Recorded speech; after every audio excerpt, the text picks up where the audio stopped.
Et si je vous disais que l'enfer n'est pas seulement un gouffre arde de tourments, mais un reflet profond de nos choix dans cette vie, imaginez vous réveiller dans un monde où les échos de vos actions façonnent votre réalité pour l'éternité.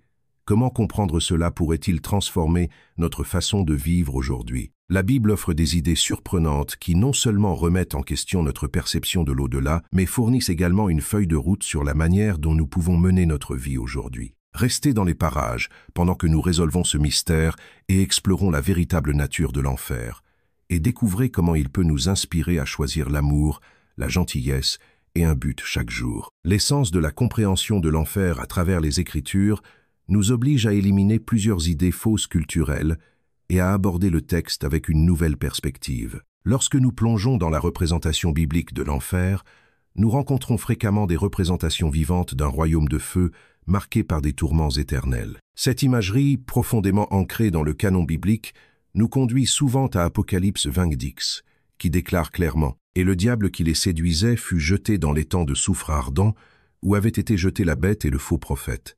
Ils seront tourmentés jour et nuit pour toujours et à jamais. » De telles représentations nous invitent à lutter contre la nature de la justice divine et de la récompense éternelle. Le paysage de l'enfer dans la Bible est peint avec intensité et continuité. Marc 9, 43 renforce encore l'idée d'un châtiment sans fin en exhortant « Si ta main te fait trébucher, coupe-la. Il vaut mieux que tu entres dans la vie mutilée plutôt que d'aller à deux mains en enfer, où le feu ne s'éteint jamais. » La flamme perpétuelle, comme mentionné ici et ailleurs dans les Écritures, symbolise l'irréversibilité du tourment de l'enfer. Ce feu inextinguible sert non seulement de mesure punitive, mais aussi de rappel qui donne à réfléchir sur les conséquences d'une vie éloignée de la vérité et de la grâce divine. L'Écriture parle de l'indignation d'un cœur impénite, un cœur qui choisit constamment de rejeter l'amour et la souveraineté de Dieu. Ces descriptions frappantes du châtiment reflètent non seulement la colère de Dieu contre la méchanceté, mais soulignent également la gravité avec laquelle Dieu considère la violation de son ordre moral.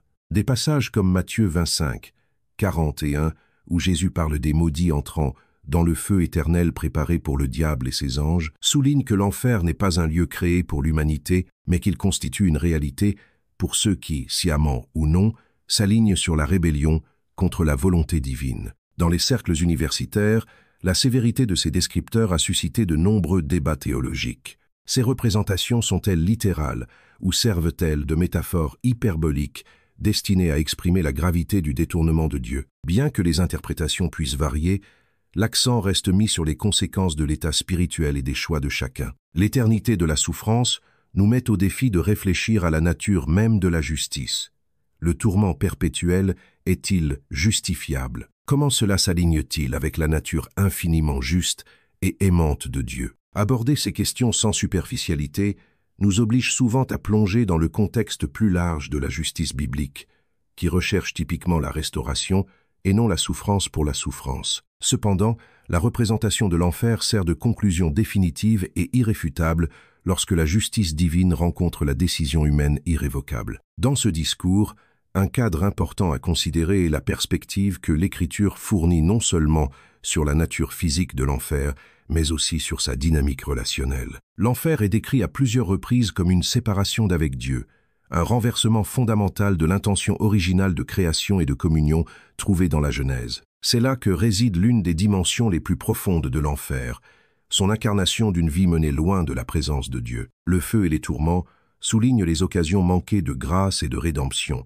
enveloppées dans la tragédie ultime de l'éloignement spirituel. Le récit puissant tissé tout au long de la Bible encourage un engagement plus profond et réfléchi dans ses descriptions. Nous sommes invités à regarder au-delà du simple feu et du soufre, en nous arrêtant pour affronter la profonde réalité selon laquelle l'enfer représente un état d'être qui contraste fortement avec l'espoir, la joie et la vie disponibles grâce à une relation avec Dieu. Les images effrayantes de l'enfer nous appellent à témoigner de l'importance de nos choix spirituels et moraux, des choix qui ont une signification éternelle. Pourtant, il met également l'accent sur l'invitation continuelle de Dieu au pardon, à la grâce et à la restitution pour ceux qui souhaitent se détourner du chemin de la destruction. Ainsi, comprendre l'enfer à travers les Écritures ne se limite pas à un examen de la colère.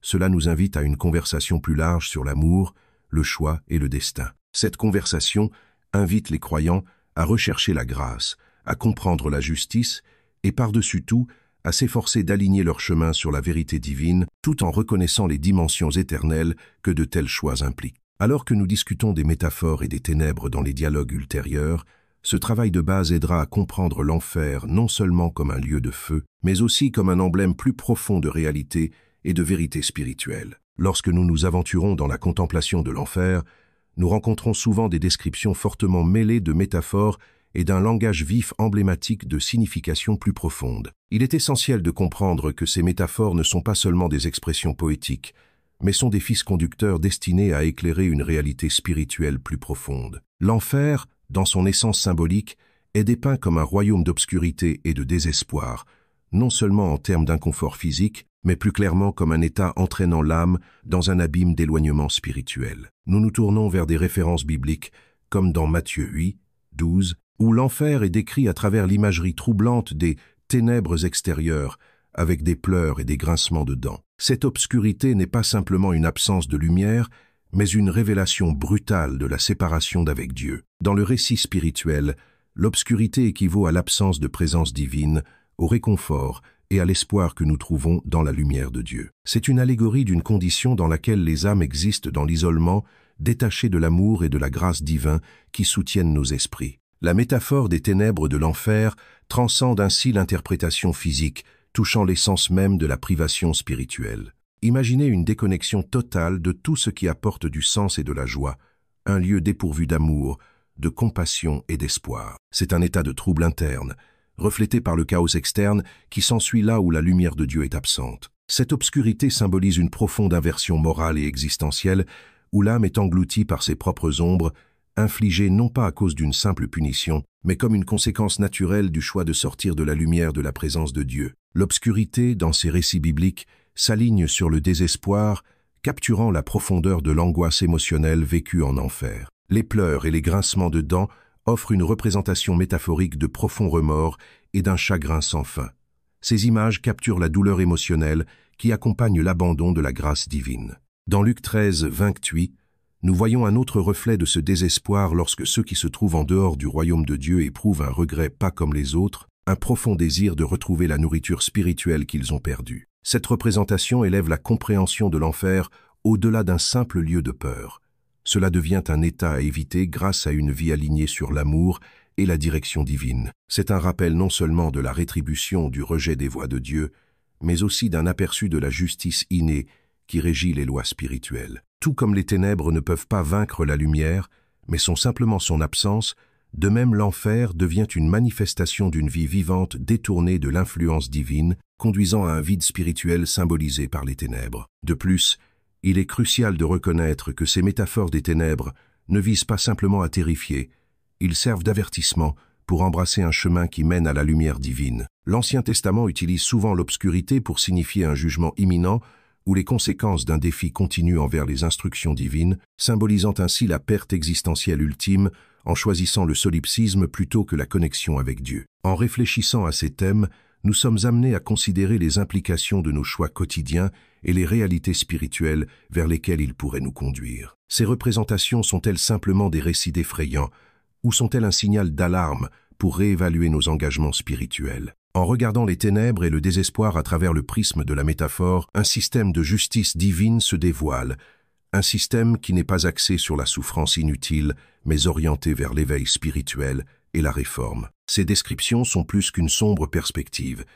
Ils sont destinés à inciter les âmes à retrouver le chemin de la grâce et de la bienveillance qui découle de l'alignement avec Dieu. Ils nous implorent de réfléchir profondément, de rechercher la réconciliation et, plus important encore, d'emprunter un chemin spirituel d'espoir, un chemin qui mène finalement loin du désespoir, loin des ténèbres extérieures, vers la lumière pleine d'espoir de la présence éternelle de Dieu. Ce récit révèle non seulement les enjeux de l'éloignement spirituel, mais sert également à nous rappeler la grâce abondante qui attend toujours ceux qui choisissent de la rechercher. Grâce à cette compréhension, les ténèbres de l'enfer deviennent une toile de fond sur laquelle brille de manière resplendissante l'éclat de l'amour divin, incitant un cœur réceptif à choisir la lumière. Alors que nous approfondissons les origines conceptuelles de l'enfer, il est essentiel de se connecter aux racines scripturaires et au cadre qu'elles fournissent pour comprendre la justice divine. Le récit biblique dévoile la vision d'un tribunal cosmique où les êtres célestes et les âmes humaines sont tenus pour responsables. Cette image ne se limite pas aux éléments tangibles de peur et de punition. Il est également étroitement lié aux notions de justice et de destin, faisant écho au symbolisme puissant déjà évoqué dans notre examen des métaphores, de l'obscurité et du désespoir. À la base, le concept de l'enfer trouve sa place dans les représentations bibliques comme un domaine initialement réservé au diable et à ses serviteurs. Colossiens 16 nous rappelle « Car en lui toutes choses ont été créées, les choses dans les cieux et sur la terre, les visibles et les invisibles, que ce soit les trônes, ou les puissances, ou les dirigeants ou autorités, tout a été créé par lui et pour lui. » À travers cette lentille, l'enfer commence à apparaître non seulement comme un lieu de tourment, mais comme une cloison nécessaire au sein de l'ordre divin, conçue pour contenir la rébellion. En considérant ces idées, nous devons réfléchir à la façon dont la rébellion de ces êtres spirituels, le choix de défier leur Créateur, a nécessité un lieu de séparation et de rétribution. Jean 1, 3 clarifie davantage cela, en déclarant « Par lui toutes choses ont été faites. Sans lui, rien de ce qui a été fait n'a été fait. » Ce verset souligne l'intentionnalité de la création, y compris le domaine du châtiment. Cela suggère que l'enfer est en effet une construction ayant un but, un plan divin rétablissant l'équilibre rompu par l'insurrection contre la souveraineté de Dieu. Le plan original de l'enfer devait servir de sentence perpétuelle pour ces anges déchus qui transgressaient les limites divinement établies, l'expression ultime de la justice pour se doter de la prévoyance de la loi divine. Cependant, le fil narratif de l'enfer ne s'arrête pas là. L'entrelacement de la justice céleste et de la responsabilité humaine présente une profonde évolution théologique. L'idée selon laquelle l'enfer serait uniquement la demeure d'anges rebelles s'est progressivement mêlée au destin de l'humanité en raison du péché et du rejet du salut divin. Le libre arbitre, une dotation divine, devient ici un acteur clé. Cela ouvre la porte à des choix qui affectent notre trajectoire spirituelle. Tout comme un feu qui brûle quel que soit le chemin alimenté, le choix entre se tourner vers Dieu ou s'éloigner directement et définit nos distances par rapport à la lumière divine. Cela nous amène au cœur de la justice divine. Elle n'est pas arbitraire mais conséquente. Même si Dieu étend son amour et sa miséricorde, il respecte également nos choix. Le récit biblique présente fréquemment Dieu comme juste et juste, permettant la liberté tout en nous présentant les ramifications de nos décisions. Ceci est primordial pour expliquer pourquoi l'enfer devient pertinent pour les âmes humaines qui rejettent le salut. Dans un monde où nos choix façonnent nos identités spirituelles, l'enfer représente le résultat dévastateur du libre arbitre laissé sans protection par la grâce. Il s'agit de cohérence avec l'ordre cosmique que Dieu, dans son omniscience, a établi une expression d'équité où chaque âme trouve la réalité qui s'aligne sur le chemin qu'elle a choisi. L'enfer joue donc un double rôle, un témoignage de la justice divine et un monument au don du libre arbitre. Cela nous rappelle brutalement que les choix mènent à des destinées spirituelles et que l'amour de Dieu respecte l'autonomie humaine. Cela nous amène à affronter une vérité simple mais profonde. Si le ciel et l'enfer restent des réalités très contrastées, ils découlent fondamentalement du même principe, la réalisation de nos choix. En associant ces concepts bibliques de l'enfer à la justice divine, nous abordons une compréhension plus holistique de la manière dont ces éléments servent le récit plus large de Dieu. La cohérence de la justice divine devient une tapisserie d'intégrité morale et d'équilibre cosmique, nous invitant à vivre notre dessein divin avec la gravité qui convient à nos destinées éternelles. Alors que nous réfléchissons à cette danse complexe entre la justice divine et le libre arbitre humain, nous nous retrouvons face à une exploration qui incite à la fois à la prudence et à l'engagement. Nos destinées spirituelles restent à nous. La Bible dresse un tableau vivant et intrigant de ce qui se trouve au-delà du seuil de la mort, offrant un aperçu détaillé de l'au-delà et du chemin de la rédemption par la foi. Il s'agit d'un sujet qui a piqué la curiosité humaine à travers les âges, nombreux étant ceux qui cherchaient des réponses à des questions fondamentales sur l'existence au-delà de ce monde. Selon la doctrine chrétienne, la vie au-delà de la mort n'est pas simplement une continuation de l'âme, mais un voyage transformateur façonné par les choix et la foi de chacun pendant sa vie. Le récit de la rédemption par Jésus-Christ est crucial pour comprendre la perspective chrétienne sur la vie éternelle, une existence promise aux croyants qui adhèrent aux enseignements du Christ et le reconnaissent comme leur sauveur.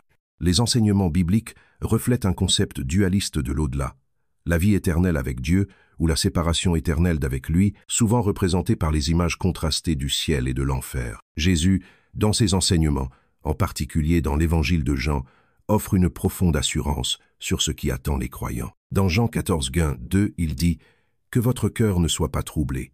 Vous croyez en Dieu, croyez aussi en moi. La maison de mon Père a plusieurs pièces. S'il n'en était pas ainsi, vous aurais-je dit que j'y vais pour vous préparer une place. » Ici, Jésus présente la vision d'une demeure divine préparée explicitement pour ceux qui le suivent, une promesse de paix, de présence et de communion éternelle avec Dieu. Cette imagerie est plus qu'un réconfort symbolique. C'est la pierre angulaire de l'espérance chrétienne. La métaphore d'une maison avec de nombreuses pièces suggère non seulement l'inclusion, mais aussi une invitation profondément personnelle à demeurer éternellement avec Dieu. De tels enseignements imprègnent un sentiment d'appartenance et une anticipation d'une existence libre des limitations et des souffrances de la vie terrestre. Cela contraste fortement avec les tourments décrits pour ceux qui ne croient pas, souvent associés à la séparation de l'amour et de la grâce de Dieu. La Bible utilise des images saisissantes pour exprimer la gravité de la séparation éternelle, souvent décrite comme un enfer, un lieu caractérisé par l'angoisse et l'isolement, une existence dépourvue de la présence de Dieu. Le concept de l'enfer comme séparation éternelle met l'accent sur l'importance du libre arbitre et des choix faits au cours de la vie. Même si l'enfer est un lieu de perte et de désespoir, il sert également de rappel divin des conséquences du rejet du don du salut. Cette notion réitère l'importance du choix individuel dans la détermination de sa destinée spirituelle. Ce n'est pas Dieu qui souhaite la séparation éternelle, mais plutôt les choix faits par chacun qui peuvent le conduire sur les chemins des ténèbres ou de la lumière. Le thème profond de la rédemption est intégré à ces enseignements. Le christianisme offre un chemin de salut à travers Jésus-Christ, un chemin marqué par la promesse du pardon, du renouveau et de la vie éternelle. La rédemption, telle qu'elle est résumée dans la doctrine chrétienne, est accessible à tous ceux qui croient à la mort sacrificielle et à la résurrection de Jésus. Les Écritures regorgent de messages d'espoir pour ceux qui recherchent la rédemption, soulignant la volonté de Dieu de pardonner et d'embrasser ceux qui se tournent vers lui avec foi. La rédemption n'est pas simplement une promesse future, mais un processus actif de transformation et de renouveau qui dure toute la vie. Embrasser la foi en Christ et comprendre ses enseignements amène les croyants non seulement à aspirer à la communion éternelle dans l'au-delà, mais également à cultiver une vie de but, de compassion et d'amour sur terre. Le pouvoir transformateur de la rédemption provoque un changement de mentalité et d'action,